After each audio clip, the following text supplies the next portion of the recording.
இதை தேற்றிடும் ஔஷதத்தின் மூலமாய் கர்த்தர் நமக்கு ஒரு நல்ல அறிவுரையான வார்த்தையை கொடுக்கிறார். ஆதியாகமத்தின் புஸ்தகம் 25வது அதிகாரம் 31வது வசனம். அப்பொழுது யாக்கோபு, உன் சிரேஷ்ட புத்திர பாகத்தை இன்று எனக்கு விற்று போடு என்றான். ஈசாக்குக்கும் ரெபெக்காளுக்கும் பிறந்த 2 மகன்கள். அதுல மூத்தவன் ஏசா, இளையவன் யாக்கோபு. மூத்தவன் வேட்டையாடுவதில் வல்லவனா இருந்தான், பராக்கிரமசாலியா இருந்தான். யாக்கோபு கூடாரவாசியா இருந்தான்.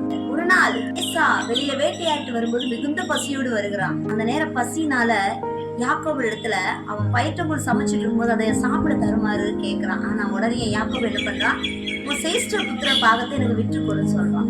முறையாய் வர வேண்டியத அவன் தவறாக வாங்கி கொள்றான். சிரேஷ்ட புத்திர பாகம் சொல்லும் போது அது மூத்த மகனுக்கு தகப்பனால் கொடுக்கப்படுகிறதான ஒரு சுதந்திரம், சொத்து, ஒரு ஆசீர்வாதம். அந்த மூத்த மகனுக்குள்ள அந்த சிரேஷ்ட புத்திர பாகம் அதை எனக்கு விற்று போடுன்னு சொல்றாரு. இது ஒரு தவறான முறையில பசியோடு வரும்போது அதை பெற்றுக்கொள்றான். யாக்கோபு அவனை ஏமாற்றி வாங்குறான். ஒருவரை ஏமாற்றுவதை தேவன் விரும்பவே இல்லை.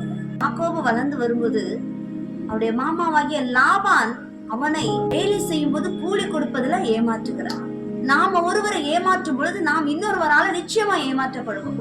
யாரையும் ஏமாற்றி நாம் பிழைப்பதை தேவன் விரும்பவே இல்லை. நேர்மையான ஒரு வாழ்க்கை வாழ விரும்புகிறார். நமக்கு வர வேண்டியது அது முறையாய் வர வேண்டும். அந்த நன்மை ஏமாற்றி பெற்ற ஒரு சூழ்நிலை ஒரு இடத்துல அவனை யோசிக்க வைத்தது யாக்கோபை. அதுக்காக மனம் வருந்தினான். இதனால யாரேனும் ஏமாற்ற வேண்டும் என்கிற எண்ணம் உங்களுக்குள்ள இருக்க வேண்டாம். தேவனுக்கு பிரியமில்லாத குணம். ஆகவே தேவன் அதை அருவருக்கிறார். நேர்மையோடு கூட வாழ்வோம். கர்த்தர் அதை விரும்புகிறார். நமக்கான நன்மைக்கு நமக்கே நிச்சயமாய் கர்த்தரால் சேரும். நம்ம இடத்துல சோர்ந்து போகாதீங்க. கர்த்தர் உங்களை ஆசீர்வதிப்பார். God bless you.